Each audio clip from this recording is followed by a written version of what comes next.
Olá, eu sou a Isis. Hoje eu vou apresentar o meu seminário, que é sobre diversidade genômica e estrutura genética de peixes teleósteos para o desenvolvimento de estratégias de conservação de recursos pesqueiros associados à pesca artesanal. Bom, esse estudo é focado em duas espécies de garopas de grande interesse comercial, que são Epinephelus marginatus e Epinephelus morio.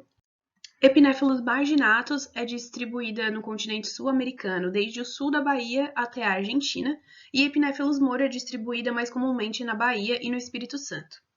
A pesca predatória a longo prazo levou as garopas a um estado de conservação bastante preocupante. Elas se encontram vulneráveis, de acordo com a lista vermelha da IUCN e com o levantamento no Brasil feito pelo ICMBio em 2014. Então, a pesca artesanal ela tem o potencial de impactar, através de deriva genética e endogamia, populações naturais que tenham um tamanho reduzido. Por isso é útil fazer a detecção e a caracterização de padrões populacionais de diversidade genômica, com o intuito de ter maior embasamento para propor estratégias de conservação, manejo e exploração dessas espécies. Bom, mas quais ferramentas a gente pode utilizar para isso? São inúmeras, eu vou falar aqui só sobre dois tipos principais de marcadores. Bom, desde o início da década de 90, alguns marcadores neutros, como os microsatélites, eram a principal escolha para estudos de ecologia e evolução, mas eles não permitem o estudo de adaptações resultantes de seleção natural. Mas uma alternativa mais recente são os SNPs, que são polimorfismos de nucleotídeo único, ou seja, eles são marcadores que consistem na substituição de um único nucleotídeo numa posição específica no genoma, e a popularidade deles vem crescendo muito. Em comparação com os microsatélites, eles são muito mais numerosos e muito mais difundidos no genoma da maioria das espécies. E eles evoluem de forma simples e bem descrita por modelos mutacionais, como, por exemplo, o modelo dos alelos infinitos. Bom, o objetivo desse estudo foi utilizar os SNPs como marcadores moleculares para fazer análises da estrutura populacional e diversidade genética de duas espécies de garopas, Epinephelus marginatus e Epinephelus morio, além de fazer uma investigação dos níveis de endocruzamento e da possibilidade de hibridização entre essas duas espécies. E, por fim, fazer análises para detecção dos alelos candidatos à seleção natural, ou seja, os outliers. Quanto à metodologia, nós utilizamos o R, e para importar os conjuntos de dados para dentro do R, nós usamos o pacote ADGenet.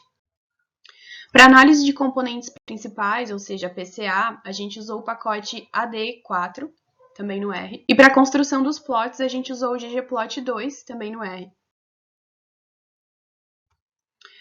Para as estimativas de riqueza alélica, índice de fixação, coeficiente de endogamia e heterozigosidades esperada e observado, nós utilizamos o pacote Diversity no R. Para a detecção de outliers, nós utilizamos o software Arlequim. E para estimativas de tamanho efetivo populacional, nós usamos o NE-Estimator.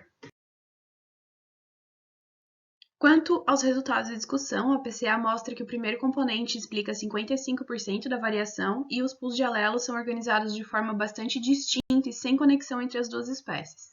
A análise discriminante, que é a DAPC, sugere dois clusters, ou seja, K igual a 2, como função do critério de informação bayesiana. Isso quer dizer que não foi observado compartilhamento de alelos entre as espécies, ou seja, não há indícios de híbridos, não há evidências de migração interespecífica e cada espécie forma um grupo bastante distinto e diferenciado uma da outra. Quanto às análises de diversidade genética, primeiramente riqueza alélica, foi constatado que a riqueza de Epinephelus marginatus é significativamente maior em comparação a Epinephelus morio. Tratando de heterozigosidade esperada, também foi constatado que em Epinephelus marginatus a heterozigosidade esperada é maior que em Epinephelus morio. O coeficiente de endogamia para Epinephelus marginatus foi de 0,19 e para Epinephelus morio foi de 0,39, caracterizando uma heterozigosidade observada menor do que o esperado em equilíbrio de Hardy-Weinberg em ambos os casos. Então, vamos esclarecer o que isso quer dizer. Quer dizer que está acontecendo um declínio de diversidade genética provocado por endogamia e quer dizer que a população de Epinephelus morio apresenta uma endogamia mais intensa do que Epinephelus marginatus. Quanto ao tamanho efetivo populacional foi de 646,6 para Epinéphelos marginatus e 469,8 para Epinéphelos moro. Essa diferença já era esperada por causa da diferença no número de amostras para cada espécie, mas a análise retornou valores de tamanho efetivo maiores do que os valores de tamanho populacional médio. Provavelmente isso foi provocado pelo fato de muitos SNPs estarem em desequilíbrio de ligação, que interferiu na eficiência da análise. Isso significa que o algoritmo não é adequado para estudos genômicos com SNPs em garopas, e seria necessário remover os SNPs sob efeito de seleção e utilizar só um SNP por bloco haplotípico como representante para fazer as análises. A respeito da estruturação genética, o índice de fixação foi de 0,86, é um valor muito acima do esperado, no geral já, mas principalmente para espécies do mesmo gênero.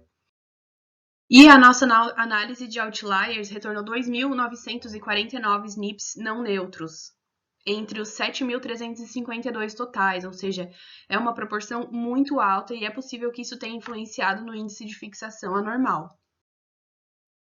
Sobre a conclusão do estudo, traz a necessidade de esclarecer os efeitos que os outliers tiveram sobre os resultados do FST, fazendo a remoção desses valores e novas análises para buscar um índice de fixação que seja mais informativo e mais preciso. O coeficiente de endogamia sugeriu uma perda da diversidade genética por declínio populacional e consequente endogamia. Então, existe uma necessidade de reforçar as estratégias de conservação para Epinéphelos marginatus e Epinéphelos moro. Como as análises demonstraram que existe essa clara distinção entre as populações das duas espécies e diferenças significativas da diversidade genética das duas, existe a necessidade de propor estratégias de conservação que sejam dedicadas às particularidades de cada uma delas. Assim, nós chegamos ao final da apresentação. Muito obrigada pela atenção.